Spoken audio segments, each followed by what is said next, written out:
있습니다. 마라나타, 여행자는 요구하고 순례자는 감사한다. 같이 한번 해보시죠. 여행자는 요구하고 순례자는 감사한다.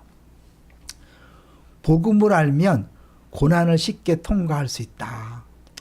쉬어봐야 또 고난이지만요.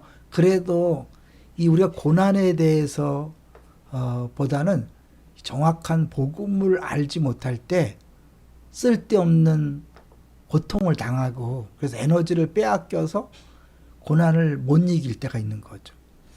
이제 우리 팀켈러 목사님이 돌아가신 다음에 이제 그분이 공헌한 것을 여러 가지 이야기하는데 그 중에 가장 큰 공헌이 복음의 재발견이라는 거죠. 물론 그전에도 다 복음에 대해서 이야기했지만 그 복음을 아주 정확하게 명료하게 다시 발견할 수 있도록 한 거죠. 대표적인 것이 복음은 좋은 총고가 아니라 좋은 소식이라는 거죠. 뭐뭐 해야 한다, 해야만 한다, 이렇게 하면 된다. 이게 자꾸 뭘 하는 조언을 했잖아요. 근데 그게 다 종교의 특성이잖아요. 예수님은 내가 길을 가르쳐 주겠다고 말하지 않고 내가 길이다라고 얘기했잖아요. 진리에 대해서 말한 게 아니라 진리라고 얘기했죠. 이 고난도 이 복음을 알면 쉽게 통과할 수 있는 게 뭐냐면 예수님이 친히 가장 큰 고난인 풀무불인 십자가의 고통을 당하셨거든요. 그렇기 때문에 우리가 풀무불 같은 고난을 당할 때 우리와 함께 하신다는 거죠.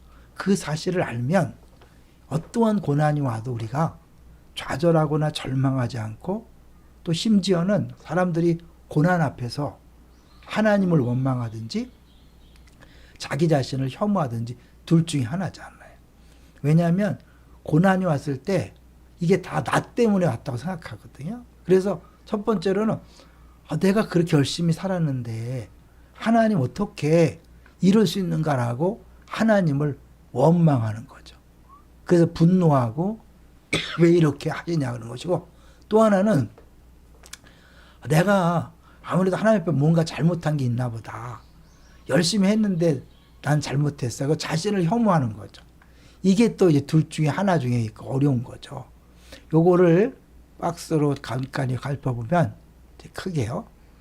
복음을 믿지 않으면 하나님을 미워하든 자기를 미워하든 혐오하든 둘 중 하나가 되기 쉬운 거죠.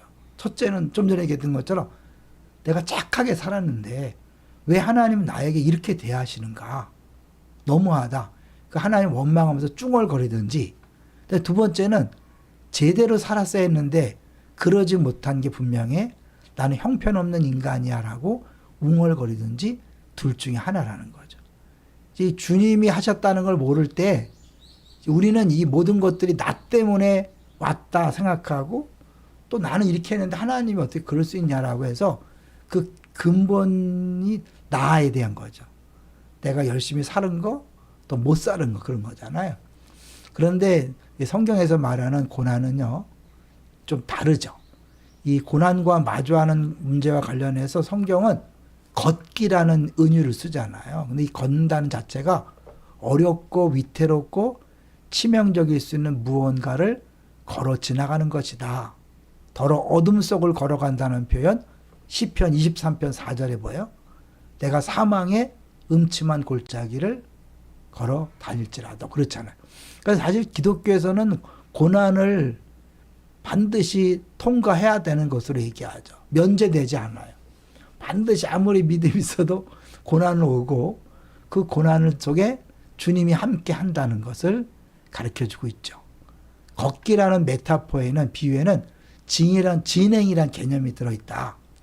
고대인들은요, 시련이란 그 앞에서 움츠러들지 않는 건 물론이고 사라질 때까지 그저 참고 견뎌내야 한다. 저는 이 또한 지나가리라 이거 좀 복음과 좀 안 맞는 것 같아요. 그죠?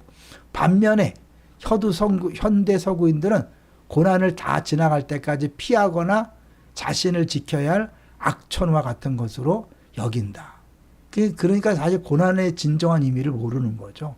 우리 아시잖아요. 주일 설교 들은 것처럼 하나님이 그 고난을 통해 우리를 풀물 속에 들어놓고 연단하셔서 정건 같은 신앙으로 나오게 하고, 또 예수님이 십자가에서 죄 없지만 고난당하심으로 누군가를, 우리를 모두를 구원하신 것처럼 다른 사람을 구원하기 위해서 우리를 고난 속에 들어가게 하신 거잖아요.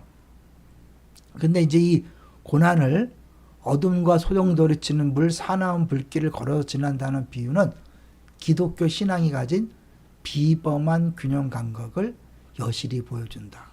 크리스찬은 고난의 발을 헛디지도 속절 없이 휘둘리지도 않는다.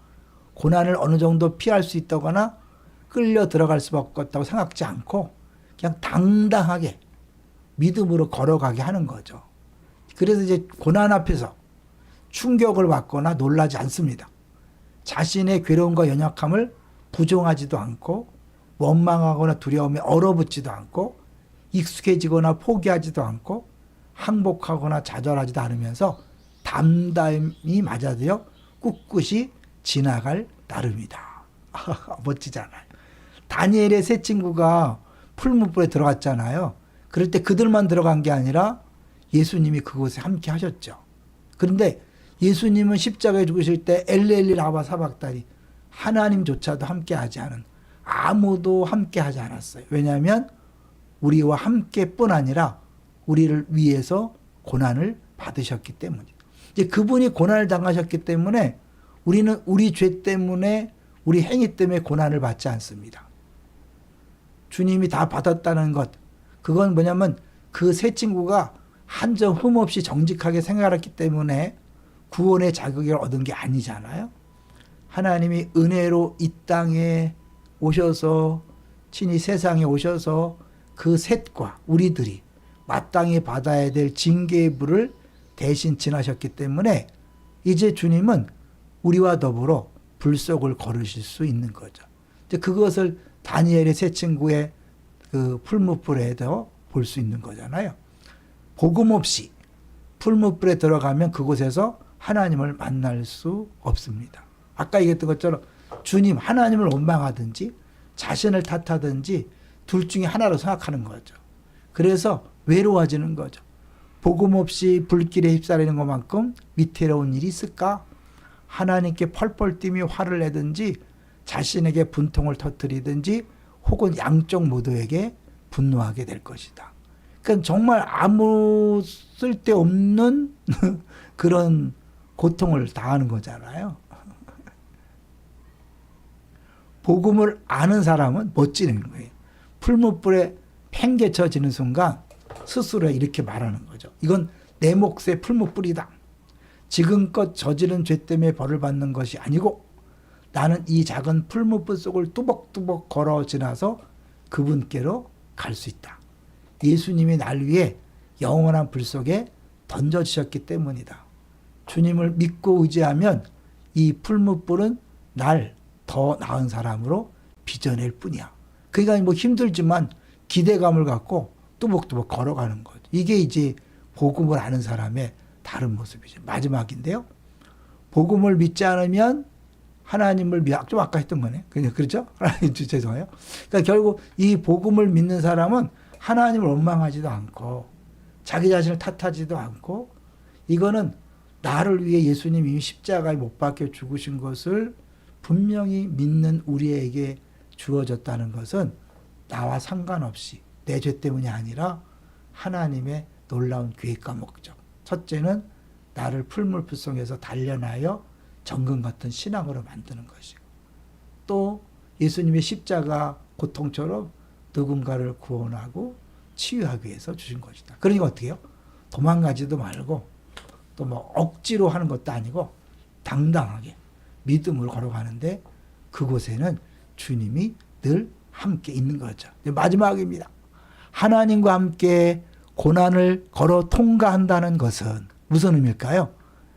거기에도 계시고, 거기에도 계시고, 자, 거기에도 계시고, 여기에도 계시는 하나님을 하나님으로 대접한다는 뜻이다. 그러니까 진짜 하나님을 믿는다는 거예요. 고난을 주님과 함께 통과한다는 것은 하나님이 거기에도 계시고 여기도, 이 고난 속에도 함께 있다는 것을 믿고 걸어가면 하나님과 함께 고난을 걸어가는 것, 통과하는 것이고 넉넉히 이겨낼 수 있는 거죠.